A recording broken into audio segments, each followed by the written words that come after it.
Mga ka-super, ano ang gagawin nyo kung sakasakali mawala ng kuryente?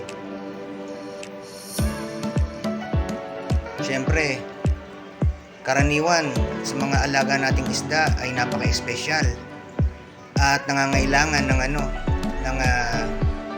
oxygen, lalo na kung ang alaga nating isda ay medyo may presyo naman.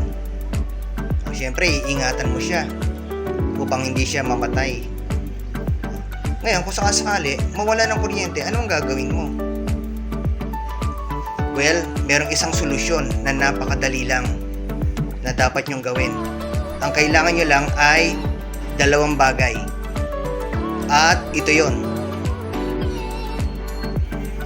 Tadaan! Pump at silya. Para saan yan? Okay, gawin natin. Ilapag natin yung pump dito sa sahig. At syempre, ay iayos natin itong upuan. Ayan, okay, nakaayos na. Okay, pumuesto ng maganda. At kung sakasakali nawala ng kuryente, cut natin tong power.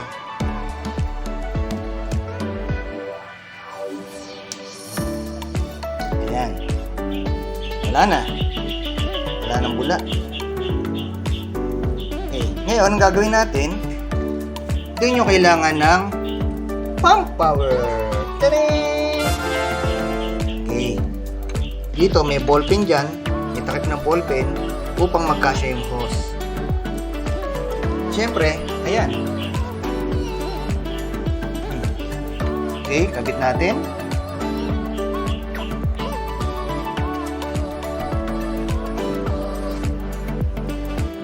Ayan. Okay na. Okay na, nakakabit na. At siyempre, ang pump. Alright. Ngayon, ipapump nyo na lang yan. Oh, diba mga ka-super?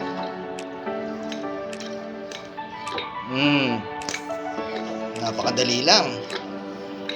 Sa isang marahan, yan, sa isang marahan na pump, kunwari, every 5 seconds or 3 seconds na lang. Every 3 seconds. 1, 2, 3. 1, 2, 3. 1, 2, 3. 1, 2, 3. Ayan. Oh. Kasayin nyo naman yan kung every 10 seconds. Okay lang din. Oh. Pag nilakasan nyo naman, yun. Gaga. Oh, lakas. Siyempre, pag mataas, nakakangawin. Yan lang yan. Ngayon, gagawin mo lang yan. Siyempre, dapat meron kang cellphone sa harapan mo. O kaya nagbabasa ka ng dyaryo, kung uso pa dyaryo.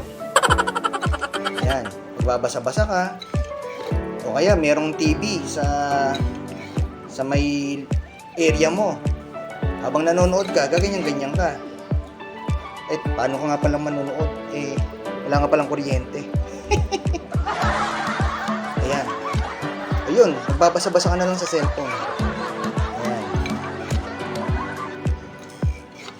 Ayan, ganyan lang. O, diba? Ngayon, kung 24 oras walang kuryente, eh bahala ka na. Queen, queen, queen, queen. At least buhay ang iyong alaga.